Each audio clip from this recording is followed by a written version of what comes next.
I want you to swing as many times as you can, as fast as you can. Faster. That's good. Know your limit. You want to be selective with your strikes. I dream of indie. Hey Indie Warriors, welcome to I Dream of Indie. Ole Gamer Joe here with some quick gameplay impressions of the Vale Shadow of the Crown, which was made in collaboration with the Canadian National Institute for the Blind. So you might be wondering just exactly how a game like this would work. Well, it actually is a surprisingly effective method that they've implemented here. You have audio cues for basically everything. That includes the menus. Right out of the gate, you'll notice that every time you highlight something by pressing down or up on the analog stick, the game will audibly tell you what you're on. I've found so far in about my hour or so of gameplay that the developer has some really clever ways to get players involved with this one. There's haptic controller feedback, you have some binaural audio technology here which does a really great job of panning around your ears. You're definitely going to want to be wearing headphones for this title so you can tell where attacks are coming from, whether it be the left, the right, or centered. I think it does a great job of that. My hearing's not as good as it used to be, but I was still mostly able to figure things out. They've even managed to implement some RPG elements and some real-time combat. So the way movement works is you'll be given a direction to move in. You can hold the stick down to head that way. Eventually you're going to feel it when you bump into a wall, and again there will be an audible cue that will help you and let you know when you have to turn. When you find yourself in a dangerous situation, you're actually going to have a shield on the left stick and then your sword with the right stick. There's a good amount of training that you'll go through, so you'll have an idea of where an enemy is based on the audio,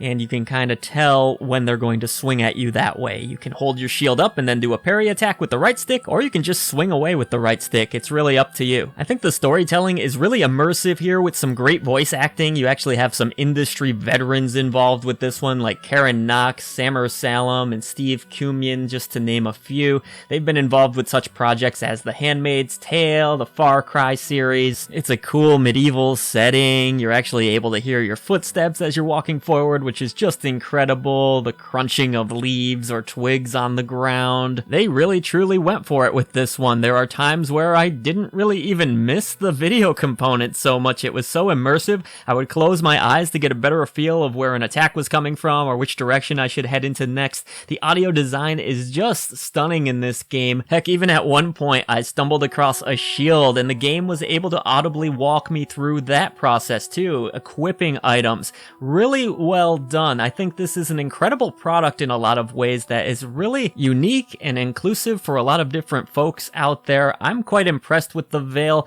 Let me know in the comments below, what do you think of this concept? Is this something that would interest you? This is developer Falling Squirrel's first game, and I walked away really thinking it was bold, ambitious, and something different that only really indie games can give you.